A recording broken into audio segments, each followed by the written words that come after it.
friends, welcome to my channel PC Improvement Classes and welcome to my class 12th.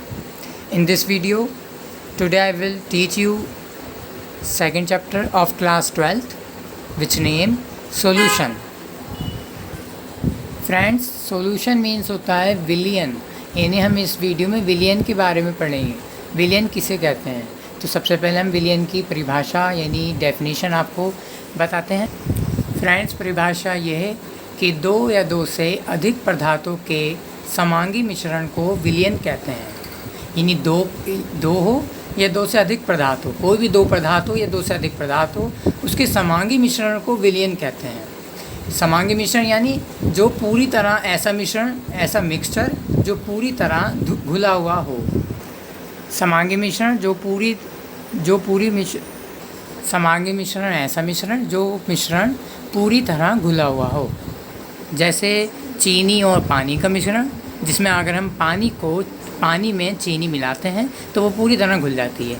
उसमें हम चीनी के कुछ समय बाद चीनी के अणु हमें नहीं दिखाई देते हैं तो वो पूरी तरह घुल जाती है। तो ऐसे मिश्रण को समांगी मिश्रण कहते हैं। फ्रेंड्स, विलियन जो होता है विलेय प्लस विलायक को मिलकर बनता है। यानी विलियन में दो पदार्थ होते हैं या दो से अधिक भी हो सकते हैं। फ़िलहाल इस चैप्टर में हम द्विअंगी विलियन के बारे में पढ़ेंगे, जिसमें सिर्फ दो पदार्थ होते हैं, एक विलेय एंड दूसरा जो होता है विलायक। विलेय जो होता है वो कम मात्रा में होता है और दूसरा विलायक जो होता है अधिक मात्रा। फ्रेंड्स, विलेय और विलायक तीन अवस्था में हो सकते हैं, ठोसी अवस्था, द्रवीय अवस्था एवं गैसीय अवस्था। यानी मेरा कहने का मतलब है विलेय और विलायक से जो हम प्राप्त विलियन जो बनाएंगे वो अब यहाँ देखेंगे कि विलेय ठोस अवस्था में होता है और विलायक अगर ठोस अवस्था में होता है तो हमें कैसे प्राप्त विलियन मिलता है। सो स्टार्ट करते हैं। फ्रेंड्स, इसमें विलेय और विलेय यदि सॉलिड है और विलायक भी सॉलिड है। फ्रेंड्स, आपको ये पता आपने पढ़ा होगा अभी कि विलेय जो होता है घोलने वाला पदार्थ होता है और जिसमें घोलते हैं उसे विलायक बोलते हैं, और इन दोनों को मिलाकर हमारा क्या बनता है, विलियन बनता है।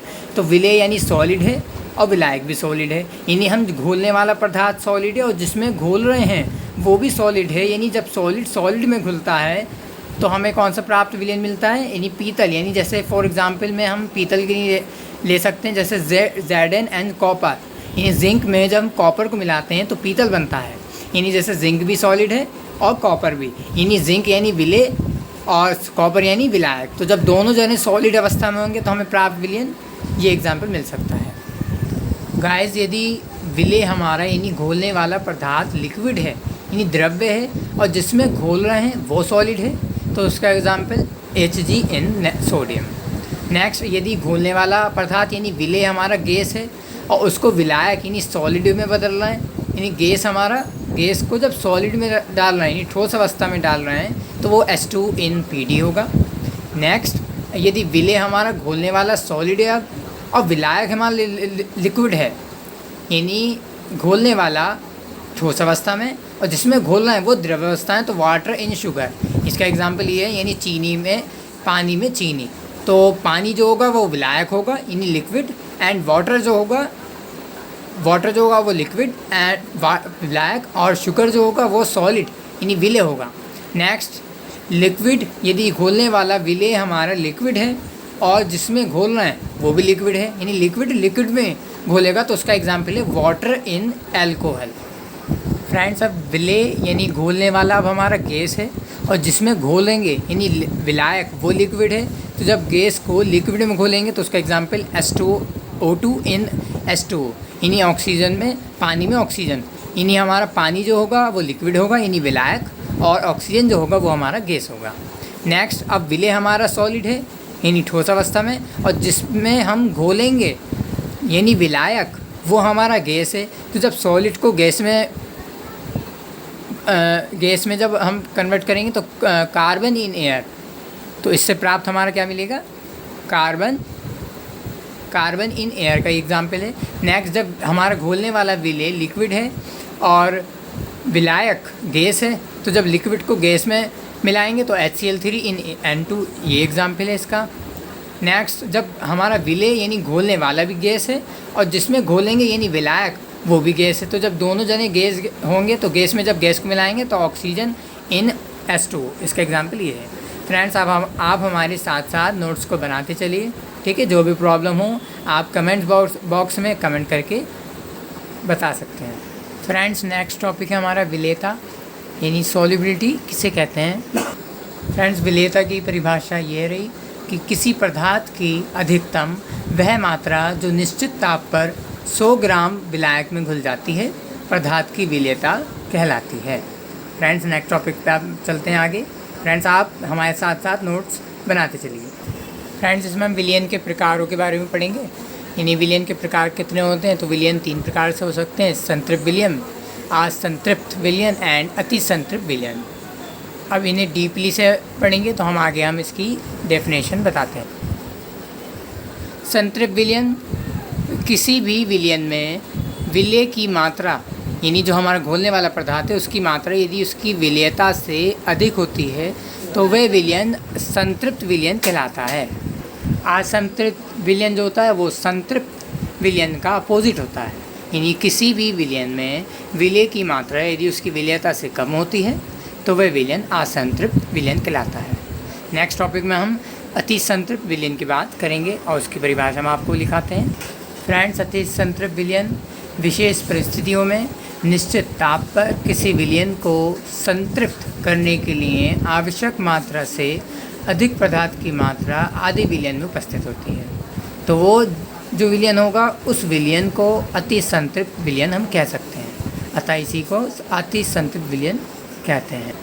ताप में जो पदार्थ जल में घोले जाने पर ऊष्मा अवशोषित करते हैं, यानी अर्थात कोई भी पदार्थ यदि हम उसे जल में घोलते हैं तो यदि वो ऊष्मा को अवशोषित यानी बाहर निकालते हैं, नष्ट करते हैं, तो उनकी विलेयता जो होती है ताप बढ़ने के साथ बढ़ती है। तो इसे ही ताप कहते हैं।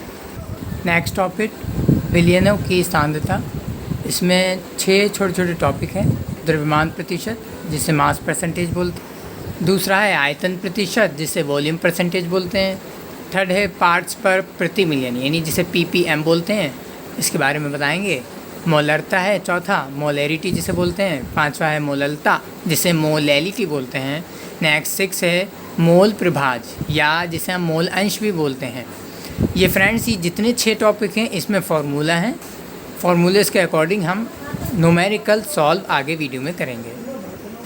फ्रेंड्स, द्रव्यमान माना 2 यौगिक जैसे A और B हैं तो इसकी द्रव्यमान प्रतिशत हम ऐसे निकालेंगे। तो A की द्रव्यमान प्रतिशत निकालेंगे, mass percentage of A is equal to WA upon WA plus WB into 100। यहाँ W जो है वो यौगिक का भार है, यानी भार है, वेट। और इसी प्रकार B का भी द्रव्यमान प्रतिशत, mass percentage of B is equal to WB upon WA plus WB into 100।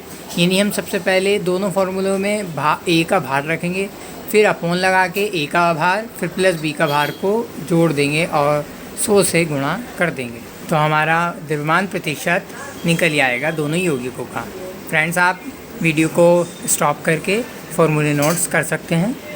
Second topic, आयतन प्रतिशत यानी जिसे बोलते हैं वॉल्यूम परसेंटेज। इसमें भी द्रव्यमान प्रतिशत की तरह है, ये भी बिल्कुल सेम, बस इसमें वो द्रव्यमान प्रतिशत था तो उसमें द्रव्यमान आ रहा था यानी W, एंड इसमें ये आयतन प्रतिशत है तो इसमें वॉल्यूम यानी V आएगा।